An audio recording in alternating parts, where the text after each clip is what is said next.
Good morning, everybody, and welcome to the Meta Cafe. No, welcome to Living Astrology with Janet Hickox. Let the old tapes run. I hope everybody is having a wonderful day so far. So let's grab your cup of coffee or your tea, sit back and relax, and let's chat about what's happening up in the stars this week. Happy Monday. Monday today, the moon is in Taurus. And we are in a happy dance today because Mercury has finally left the shadow and is now in new territory, having moved into Sagittarius early this morning. Actually, do I even have a time? Let's tell you what the time was. It will be at 1:42 a.m. So we woke up into this, no matter what time zone you're in here in the United States. You woke up this morning with Mercury in a new position, and we have probably a really good day on tap today. This week is an interesting week. We are moving into the full moon window, which means a time of completion, a time of letting go, perhaps a time of revelation or something that's remained hidden that explodes into our awareness. And that particular full moon is going to be in Gemini, across the Gemini-Sagittarius axis. So we have the potential for something from the mind, something from communication, etc., that might pop up as well. Today we are also looking at the end of the conscious cycle of the calendar, the Pleiadian-Earth energy calendar, where we've come to the day 13, and we'll talk a bit about what all of that is. We've also entered into a new human design week, with both Mars and Mercury moving into new gates today. Hallelujah. Mars finally being the last planet in the group of planets that were moving through all of the gates of fear on the spleen to exit the spleen, and now having moved to the gate 1, sitting on the emotion or the identity center. So we have new energy on tap all the way around, except, for our typical Capricorn energies that have been sitting there, that will remain sitting there for a good long time into our future.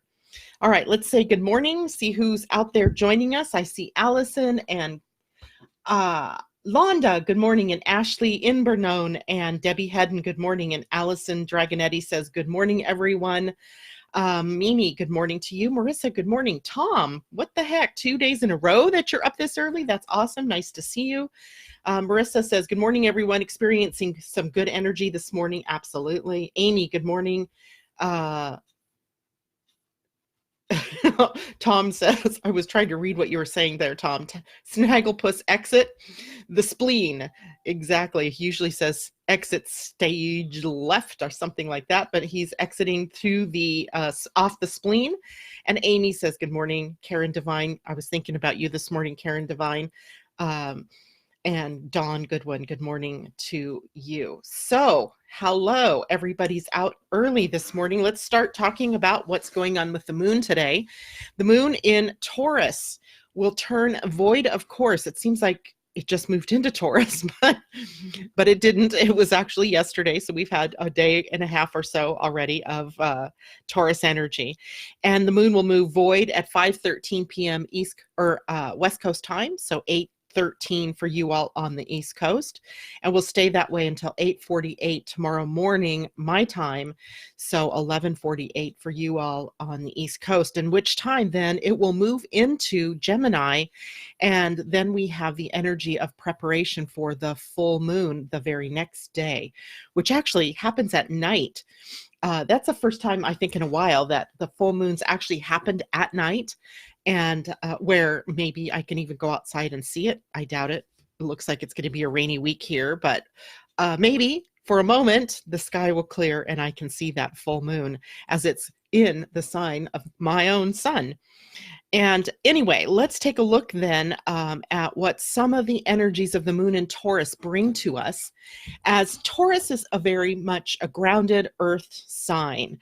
And in Taurus, the moon is focused along with the energy of Venus in things like wealth creation and finances and our values and income generation. And something interesting popped up in my field on, I don't even know what day it was, maybe Friday, maybe Saturday, about the second house, which Venus rules, which Taurus also rules. So there's an affinity between the second house in your chart, which is a house of money and resources, the planet Venus, which rules things like your finances, your money, and resources, and Taurus, of course, which is the sign that has rulership over the second house, and Venus rules Taurus. So they're all sort of stacked together in some common themes. And the common theme, of course, here is money and earning power, but also values. But what I think I tapped into in a deeper way over the weekend was how much the second house, Taurus and Venus, have to do with feelings of inadequacy or low self-worth, low self-esteem, not feeling good enough. You know, when we talk about things like imposter syndrome, or that feeling like a fraud, or not feeling good enough to go out and do what you want to do, you might just look to your second house, to the placement of Venus, and or to the placement of wherever Taurus is in your chart, because that could be where this stuff is being generated for you. So one of the things we'll be focusing on through the day today, and maybe even into early tomorrow morning, might be about how we value ourselves, our time, how we even value our talents and our gifts, how we are willing or not, based on some screen of inadequacy, to share from our gifts and our talents. So all of that's coming into focus for us right now while the moon is sitting in Taurus. Now, valuing the self also includes honoring boundaries and using your talents in a way that they were meant to be used, not hiding them and just squirreling them away for some rainy day, but actually using them. The world needs what you have now, so use your talents. Of course, Taurus also represents sensual, the senses, everything to do with the senses. So comfort, and the sense of smell and taste and touch, and how that evokes feelings within us, emotions within us, and then can create an energy around contentment and relaxation and appreciation of who we are, where we are, what we have, what we do, who's around us, our relationships, and also the energy of gratitude. So the moon triggering, bringing all of this stuff up for us, or focusing its energy in this arena today. We do have to watch out for a couple of things when the moon is in Taurus. Taurus as an earth energy can get very stubborn and very stuck, rutted, we like to call it, rutted, and they have rigid opinions at times. It's very hard to move an earth sign off of their opinions. Maybe Virgo is a little easier, as it's the energy that's mutable in the earth, but Taurus is not mutable. It is much more stuck. It is the energy of fixed earth, so it likes to stay where it is. Well, that does give it a sense of loyalty and trustworthiness and endurance. But on the other hand, it can cause clutching to something or holding fast to something with stubborn unyieldingness.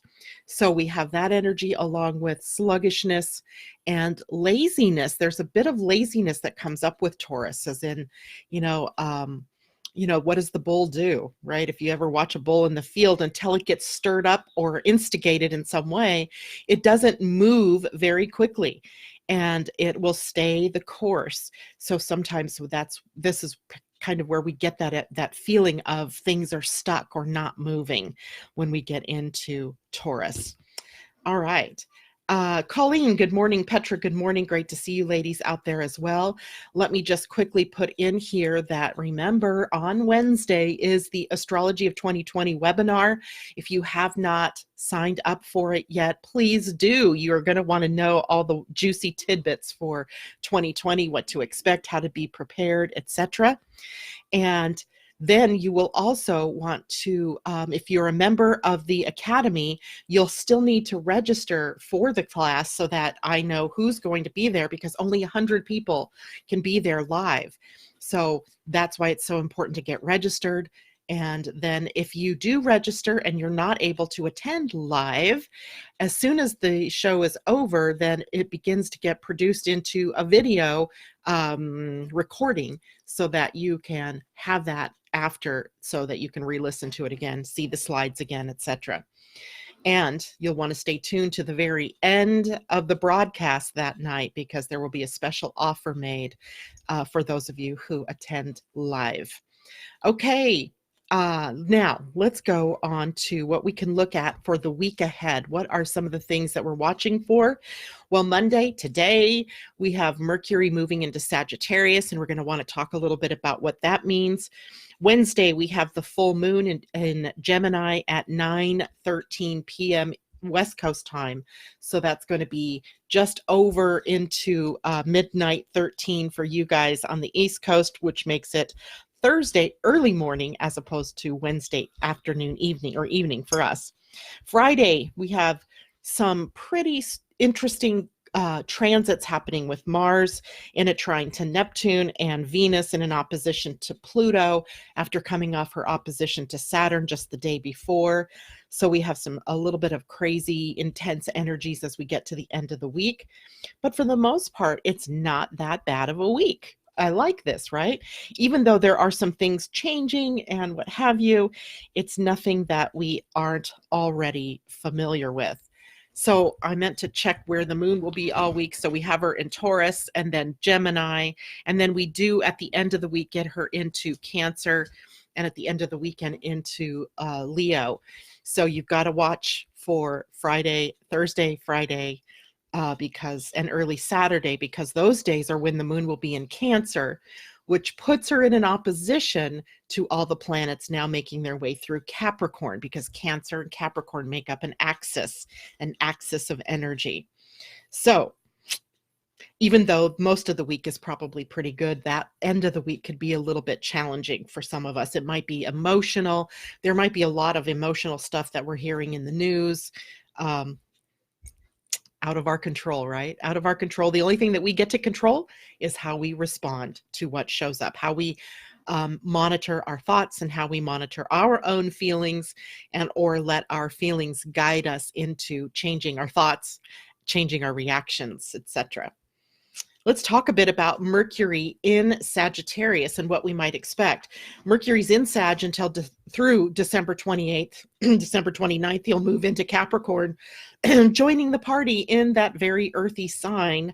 In fact, now, at that point, December 29th, we are in less than 2 weeks to the Saturn-Pluto-Mercury conjunction in Capricorn, setting off a whole watershed of activities, of things in the outer world.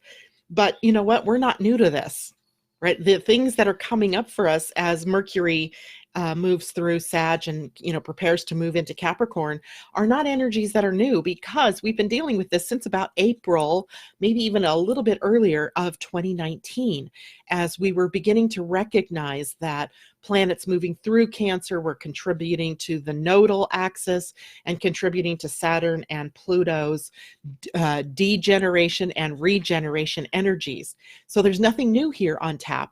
What's new for us is the intensity, perhaps, of how these things are playing out.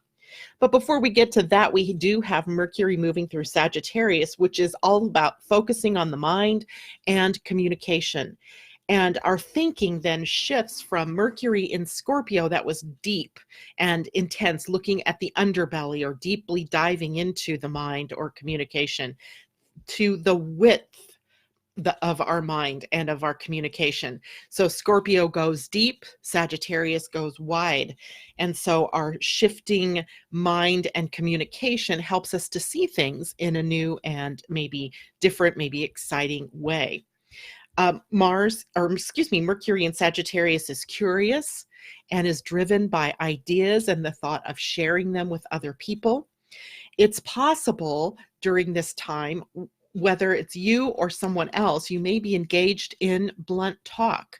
So we'll want to make sure, because Sagittarius, remember, likes the truth, and they don't like to sugarcoat the truth, right? They just like to say it and get it out. And that might mean you or other people in your world may be doing that. and it could be a setup to hurting someone's feelings, etc. So while it's okay to be truthful, and it's okay sometimes to say things in a very forthcoming way, we don't have to be hurtful in what we say. And if you have an open throat in your human design, you are designed to keep quiet unless you're invited into the conversation, or you invite yourself in some ways through the questioning process. That's not a literal, hey, I have something I would like to tell you about that dress you're wearing. No, no, no. It is, a questioning process, or someone asking you, hey, how do I look in this dress? Okay. So blunt talk is something we want to watch out for. We don't want to become self-righteously engaged in our own ideas either. At this point in time, Sagittarius energy can get very attached to an idea, an ideal, a thought process, a belief system, a religion, a faith-based religion. And Sagittarius energy, or it can get, very much into, what's the other one? Atheism, where they don't have any thought system that they are engaged with. So we have the two extremes. And then sometimes the need or the behavior of getting overly self-righteous about what it is that you believe in. And so if you're self-righteously engaged in your own ideas, then it puts off other people. And instead of opening the communication channels, you sort of shut it down. So we want to be able to shift that energy as well if we start to engage in that. Faith and optimism, huge energies of Sagittarius. We dealt with this for a year with Jupiter in Sagittarius, and now we have Mercury moving through this. What is it that we're speaking to from our mind's level of faith in a benevolent universe, faith in ourselves, optimism that even though things may look a little crazy in the outer world, that everything is happening in its right and perfect way or order. So we have quite a bit of optimism available in our minds, even if the outer world is showing us some different energies. Now, excuse me, we still have Mars in Scorpio. And Mars in Scorpio is urging us to take action on all of the lessons that we learned while Mercury was retrograde in Scorpio. So let me say that again. Mars in Scorpio is urging us to take action on all the lessons that we learned while Mercury was in retrograde, an extended period of time in the sign of Scorpio. So even though Mercury has moved on, Mars is still sort of sitting in that deep water, churning it up, reminding us if we didn't clear something that we still need to clear it. So don't think we're completely done with the energy of Scorpio yet, because we have Mars there. And Mars is the action principle. So that's why I say, you may be being shown things that you absolutely have to take action on in order to move forward, to get completed with the Mercury retrograde cycle. Okay, Linda, good morning. Kathy Miller says, good morning. I get to watch great grandson Carson all day. So blessed. Yes, you are. Have fun with that. Mimi says, spot on. Obviously, today was the day to set a positive boundary with a dear aunt of mine. It was carefully expressed and well received. Ha, awesome. She can be a negative Nelly where I am for balance and hope. Lovingly resolved. That's perfect. And amazing that, we have that opening for us, right? We have that ability, that opening for expressing ourselves in just that way, Mimi. Thank you for sharing that with us this morning. Okay. Questions, comments, go ahead and type those in here. I'm going to shift over to the Pleiadian-Earth energy for the day, as we have moved into the universal energy of 13 today. 13 is the energy of completion, right? It is the time to fully integrate everything that we've learned in the cycle that began back, let's see, when did it begin and what did it begin in? It began in, this is December, so it actually began in November at 1 choosing on November 27th. So 1 is always the energy of the new beginning. Choosing energy takes us into The Mayan sign of, where was choosing, is Ebb. Oh, yes, Ebb. So the road, right? And we come to the fork in the road, and what were we going to choose? So the beginning of the cycle was in choosing, and the end of this cycle puts us in planting. Isn't that pretty eloquent, right? So the planting energy in the Mayan calendar was Kan. It was the energy of fertility, right? And what we see is where we embed our thoughts as seeds for the future. This is where we're planting, right? So we choose in the beginning, what are we going to focus on? And now we have hopefully planted that seed and we're ready to move on. This is the energy of fertility, right? The power of growth. Well, that what we plant will prosper, which, will lead us into the energy of germinating and seedlings sprouting and into full growth. This teaches us how, the energy of planting, by the way, teaches us how to initiate, right? How to deal with things like duality.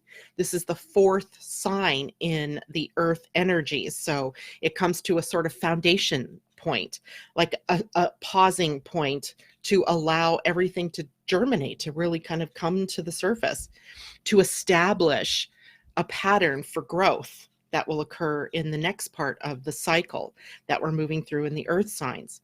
Now, 13 brings us a pause, right? This is the pause before we ascend to the next level, or before the next beginning. Tomorrow will be a 1 day, and the 1 day will, represent the next step in the evolutionary process. But today, as 13, this is representing the return to source, the return to the darkness or the void, right? The space of no space, the time of no time, where we are integrating, where we are ready to find direction for our next steps. It's sort of the process of going within in order to move on up to the next level.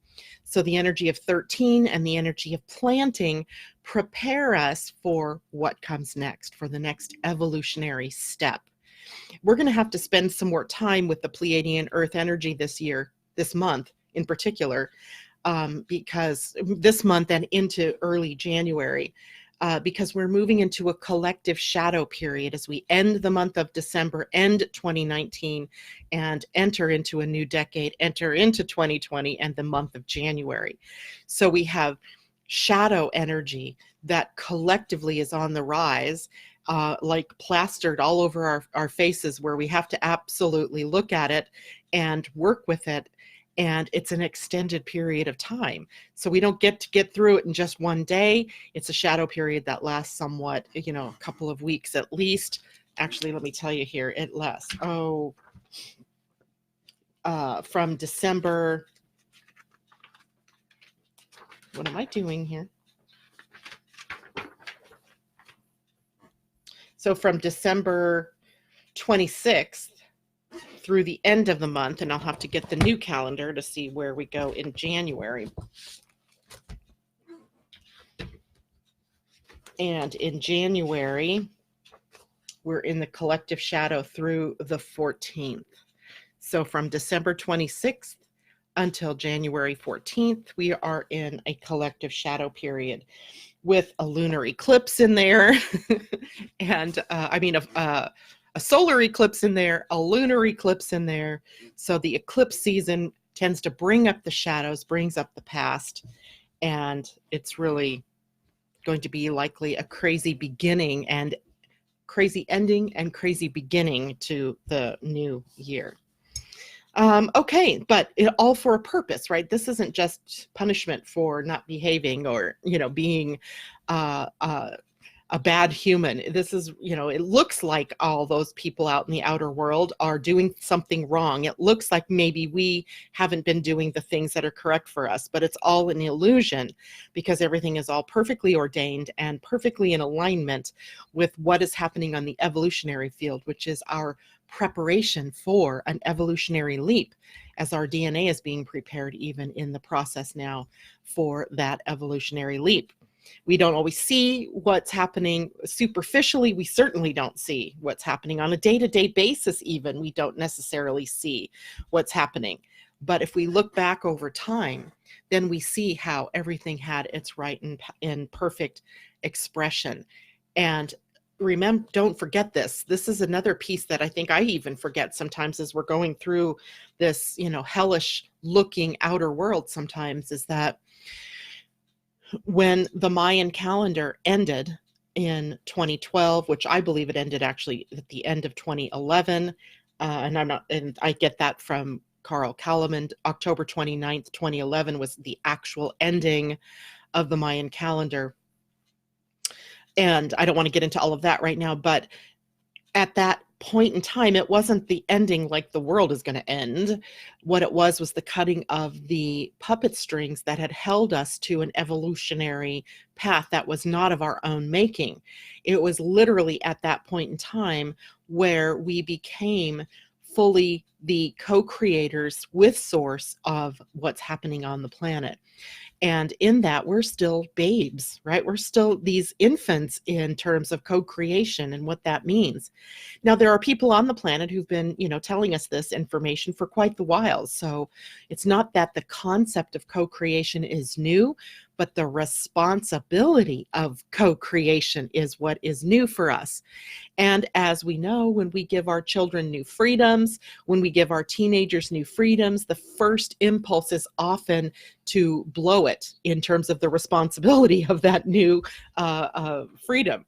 So kind of that's where we are in all of this, right? We are newly elected the co-creators of the reality here on the planet.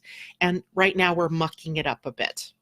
And we are mucking around in the mud, in the uncertainty of what we do, of how we are, even, I would say that 90% maybe even, or maybe 80% of the planet is still unaware of their responsibility in creating this reality that we're in, which is why it's so important for us to really take that in hand, because what are we creating?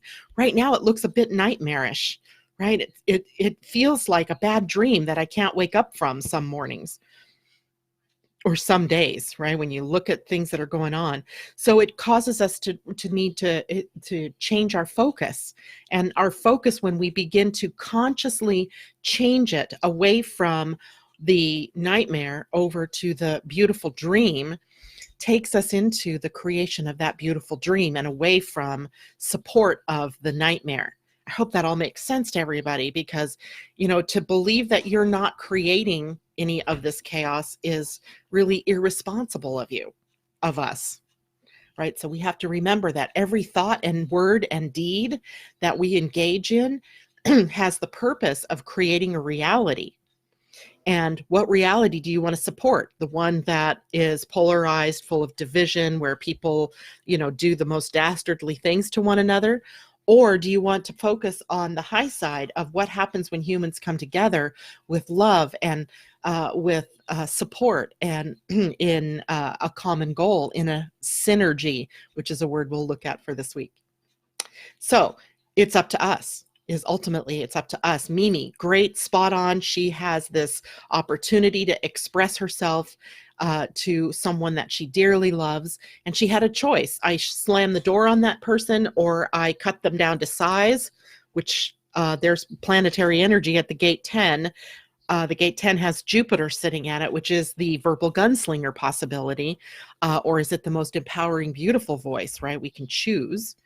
And she chose to move through it with peace and love. And the outcome is so much different when that happens. Yes, Allison, I will pull a card. In fact, I received a gift from my dear friend Debbie Tibbetts-Tumiel, who you see out here in the mornings, of a new deck of cards. Look at this. This is the Goddess deck. What did I do? I put her away. I can't even believe I did that. I had her out all weekend. And these, so I put her next to my desk this morning so that we would draw cards from the Goddess deck. Since I played with her this weekend, but so I will indeed be doing that. But I have a couple more things I want to talk about before we get to that. And we have time. I'm moving along at a good clip here this morning. So here is what our human design chart looks like to start the week. We have this beautiful channel connecting our actions to our soul, or connecting our soul to our actions through the gate 10, which is that gate, the verbal gunslinger, or is it the beautiful empowerer? So we have the possibility for self-love that leads us to express that outwardly into the world, or our actions can be aimed at uplifting and empowering people in the world. It's a two-way street, and it's up to us to be able to explore the potential of how it is that we can use our voices, how we can not our voices, how can we take our actions and match it up with our hearts or our souls and express it out into the world.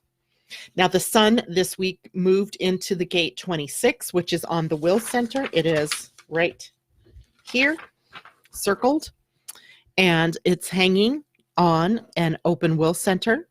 So we have a couple of interesting energies that come up with the sun here. One, it's integrity, right? The gate 26 is about integrity, being true to yourself, being in your own authority. It is also about using your willpower appropriately, the appropriate use of will. And will energy is one of those tricky energies, because here on the planet, only about 1/8 of the population has it defined. The other 7/8 of the planet has no energy here. They're just pulling in this energy, and they're amplifying it, and they're rebroadcasting it out as their will, and it's being used inappropriately. The will energy is about endurance and perseverance and the right allocation of resources, your time, your money, your energy. And so in this gate, then we find ourselves often out of integrity at first, and with the need to bring it back in, reel it back in. And what is integrity after all, right? Integrity, is that some moralistic viewpoint that's being projected onto you? Or are you projecting your own integrity outward onto other people? Or is this really just about you being true to you, artfully engaged in creating your own truth, right? That's really the key here, because the root word for integrity is integument, which is the skin, being in your own skin, being true to your own self. So it's a really powerful energy that we find, and it can also in the shadow be the gate of lying to oneself, lying to others, lying to the world, and those secrets that creates and generates being exposed. So it could be an interesting week, and in terms of the human design energy.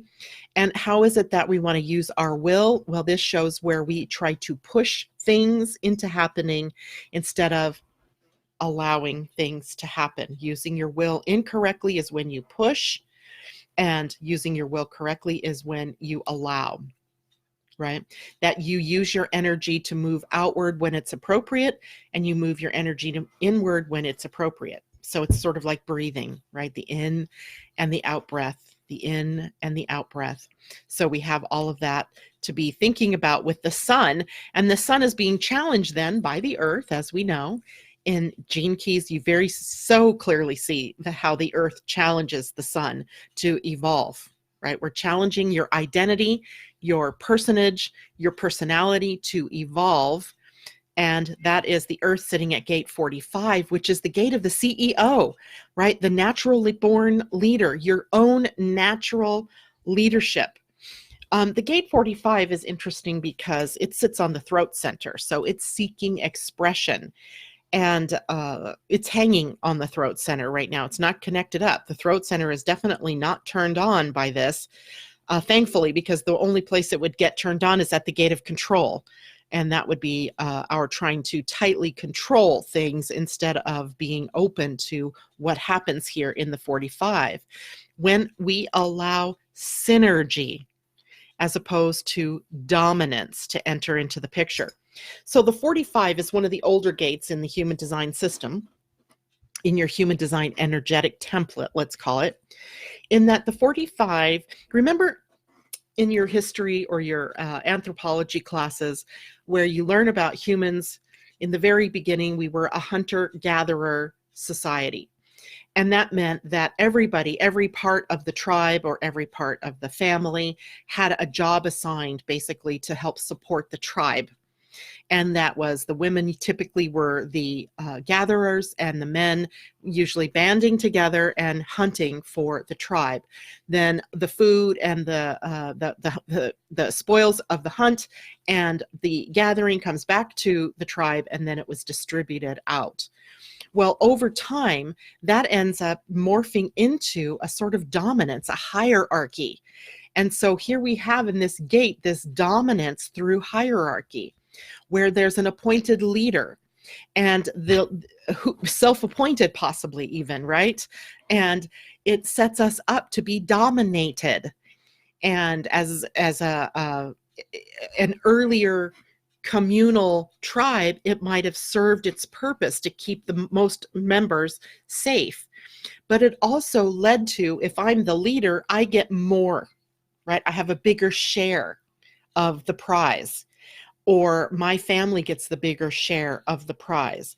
And it ends up leading us into this energy of dominance where hierarchy, right? The idea of that, which eventually leads us to, food becoming money, right? So we have this idea of food being the source of survival, and it being, given out freely across the board, or shared equally. And then that leads us to the food being parceled out by, I, was the hunter, I made the kill, I get the bigger portion, and you all can, just, sniff the ground I walked on, to eventually, as we morph out of that, into money taking the place of food as the main source of dominance. And, in this country over last week, what was the, dominant in the news was about how food stamps the food program, I think they call it SNAP, is now going to be dependent on working and, being out there and doing something in order to be able to feed your family. I'm not talking about the good or the bad aspects of that, the right or the wrongness, but that it's in the news is so interesting in light of this particular gate now being our evolutionary challenge to move out of the energy of hierarchy and into a more agrarian idea of everybody receives, right? That receiving and giving are, all part of the same energy. So it's going to be an interesting week, I think, in the news as we hear things maybe about people who are suffering, who don't have enough food to eat, whether it's in this country or any other country in the world. And how hierarchy is still this dominant force on the planet whose time will come, right? Whose time will come where we move from dominance into synergy and then ultimately up to communion energy, where we're sharing communally, not living in communes, but communally, that we share of our abundance with all, not taking into consideration any worthiness or intrinsic value is what things should be based on, and not what you do. Hope that makes sense, and I hope you guys are seeing how that's playing out in the world. It's so it's kind of right in our faces almost at this time. So that is the human design energy of the week. Now I'm going to take some comments here. And Marcina, great to see you. Blessings to you too. Helen Mary, good morning. Good early morning, or I know it's my early morning, so it must be your late afternoon or evening. Asa, good morning to you. Mimi says, oh my, LOL, 45 is so very 45. Fascinating. It is fascinating. And yet we all have a gate 45, right? Whether it's defined or not is the difference. Right now, we have it defined, and we're borrowing it, sort of, so to speak. So maybe it's a good time for us all to take a look at where is it that we're holding ourselves back? Where are we not sharing? Where are we scraping to get to the top, right? Climbing. And isn't that interesting too? Because Capricorn energy, you often see that, what is that called? Trying to climb the ladder, the social ladder, or the ladder of a corporation, right? You're moving up. It implies that you're scrabbling to get to the top, but for what purpose, right? It's illusionary that there is something better at the top. It's false. It's fake. And yet we have that system sort of set up where the people who move to the top benefit more than the people who are down at the bottom. Look at our government, right? Look at any organization.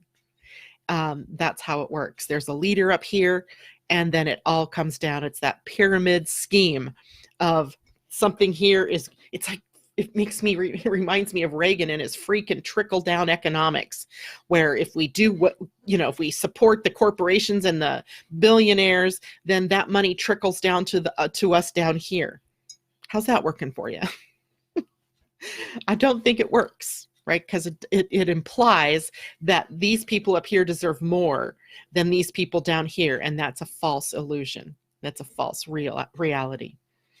Okay, so let's take a look at some cards that we can use for the week. And I'm going to draw first from the Goddess deck. This is also by Colette Baron-Reid, and it's called Goddess Power. Isn't that a beautiful card, though? The front of the deck, I mean, this is the box, and it's gold inlay. It's really pretty. And the art, first card I drew was this one, Hera. And what is the name underneath? Alliance. Hera. So let's draw a card. And, oh yeah, this book is bigger. Look how big the book is. Right? So let's see what the goddesses say for us for this week. And then I'll still draw the Wisdom of the Oracle and an animal card too. So this is for us for the week.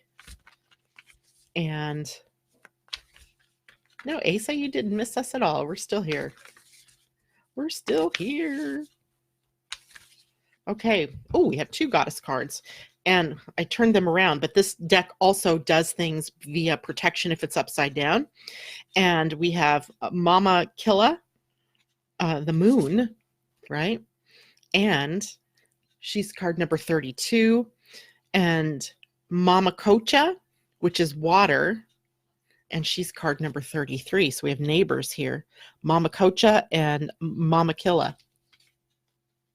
And they were both upside down. So initially when I pulled them out. So let's take a look at what those two mean, because I have no clue. But look how beautiful they are. Let's look at them straight up. This is the Mama Kocha, Mama Killa, moon. She's all in blue. And then this one, Mama Kocha. She has a very Mayan look to her. She was likely a Mayan goddess of water. Okay, so let's see here. The moon, 32 and 33. Interesting, they're side by side still. I don't know how that happened, considering I played with these and got them all mixed up so good. So the message here, this book is laid out with an empowerment message and then an alignment message. So what we're receiving here with these two cards today is an alignment message. Sometimes you feel out of sync with life, frustrated that the universe isn't providing you with what you desire. Do you want what you want, exactly how and when you want it, and feel like the great goddess is ignoring you? You may be wanting something to happen faster than it's meant to occur. Remember, the conditions of your life are temporal and ever-changing. Maybe you've just been unaware of the cycle you're in, and so you've been missing the signals. The moon goddess Mama Killa shows the cycles intimately, and she'll let you know when it's time for the next phase. Mama Killa is always on track with the cycles of creation, and you must trust this wisdom. Her alignment task for you is to recognize and work with the natural cycle you are in. You will be amazed as alignment with the rhythm of the universe allows you to once again co-create consciously and surrender to life on life's terms. What a beautiful dance when Mama Killa offers you her support. And then Mama Kocha, her alignment message says, overwhelm and empathy overload has opened up a tidal wave of emotion that feels like it's threatening to engulf you. Feelings are unruly now, and you may discover that it's difficult to control them as you project their shadowy fears onto the screen of your life. The goddess Mama Kocha says your task now is to detach, step back, and allow your feelings to pass through you like water without judgment or disapproval. Let your fears be washed away with self-love and understanding. The world can be a chaotic place, and uncertainty can create instability where people will act out in incomprehensible ways. Move to higher ground, say no to engaging, and wait. Now is the time to respond when you feel ready, rather than to react in the heat of the moment. Let the goddess Mama Coach's waters of life hold you up and surround you like the fluid did in your mother's womb. Let love be that water. I'd say that's pretty good. Those are pretty good cards in light of the energies for this particular week. Okay, let's get a quick read from Woto, and then we'll go to the animals.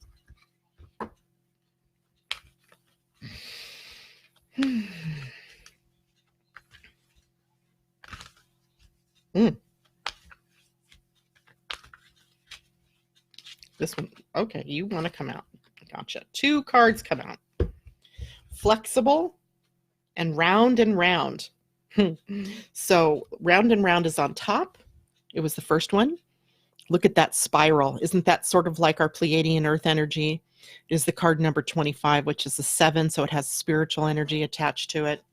And then we have this one, flexible, card number 19, and they were both right side up. So in the other deck, they were upside down. These guys are right side up. Let's read 25 first. Round and round. The spiral quality of events when a lesson isn't quite integrated. Today's the day, by the way, for integration, right? The 13, as we get ready to spiral up to the next level. Cycles you are challenged to break, revisiting a pattern from a new perspective. The appearance of this card is a reminder that although it may appear that you've gone backward, the truth is that you're standing at a higher level, looking down into your circumstances. You will learn something, do something better, and break a cycle set up in the past. You actually have a bird's eye view of your initial footprints and can access the wisdom and the lessons learned. Wow, that sounds very Scorpio, moved up to the next level of the eagle. And remember that Mars is still in Scorpio. We talked about Mars and Scorpio having, going across all the same territory that Mercury was in during its retrograde. So Mercury moves on and Mars continues. Let's see, 19 is flexibility. And it was also right side up. Flexible. Teachability, open-mindedness, being adaptable without compromising what's most important. A tree's roots are solidly planted in the ground, yet its branches can bend in a hurricane, whereas a rigid structure like a building would come crashing down. Considering how the tree remains supple and secure when everything around it may be in shambles. This is how you need to be now, willing to learn new things, teachable, malleable, yet firmly grounded in who you are. Common sense is important, but so is an open mind. Stay curious, stay open, stay aware. At this time, others will be more flexible with you too. Love that. Okay, those are our 2 Wotos. And let's get an animal. We might as well complete the picture with an animal. And let's do this.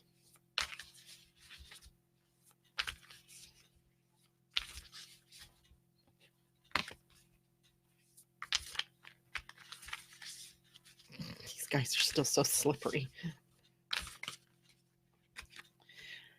Seahorse spirit in reverse. Watch and wait. Seahorse. I'm not sure we've gotten this one before. So we have Seahorse Spirit, Watch and Wait in upside down mode. So it was looking like this. It's card 53, which is an 8.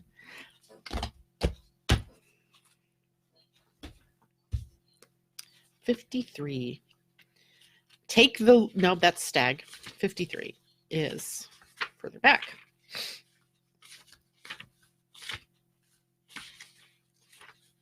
Okay, so in protection, Seahorse Spirit says, watch and wait. And in protection, it says, are you holding on to judgment, sure that your perspective is the only correct way to look at things? Whoa, that sounds sort of Mercury and Sagittarius, doesn't it? There are as many perspectives as there are creatures in the sea, and when Seahorse Spirit appears, you are reminded to detach from the experience so you can view it from more than one angle. Pay attention to your hidden beliefs and how they affect the way you think, feel, and act. Are you being fair to all involved, or do you need to step back? Perhaps the drama you have been drawn into is your own. Whatever the actions of others, your challenge is to be non-reactive and not take their words or behaviors personally. Their turbulence may have little to do with you, so remain neutral until you know more. Your perspective may be quite different in time. Nice. Love that. All right, let me take a last look here at comments. I've got so many cards now around me. Let's see. Asa, what does it mean if 45 being defined defines the whole channel?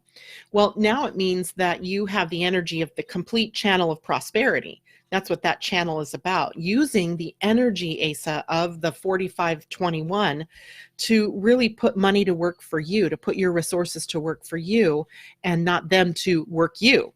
Does that make sense? So it's connected up. But remember, if it's 45 that's completing that channel for you, it could bring up an internal power struggle around money or finances. So you'll want to make sure that you're not tapping into lack or not having enough, but instead move to abundance and prosperity. It is a beautiful deck, Mimi. Yes, Tom says, is your coffee cold yet? Yes, it is, because I haven't drank it. Amy says that deck is beautiful. Mary, good morning. They are stunning cards, Marzina. I'm just going to tell you guys, these, aren't, the picture here doesn't do it justice. I mean, somehow, maybe it's the lighting because it's still fairly gloomy, but these are beautiful colors. Turquoise in the Mama Kosha and dark blue in the Mama Killa. It's really beautiful. Okay, so Christine, good morning to you. And yes, I pulled cards. There we go. That's it. All right. So thank you all for joining me this morning. And I am off to finish planning our astrology for 2020, putting the finishing touches on it by this point. I hope you all have a great day, and I will see you tomorrow morning. Take care. Love you all. Bye-bye.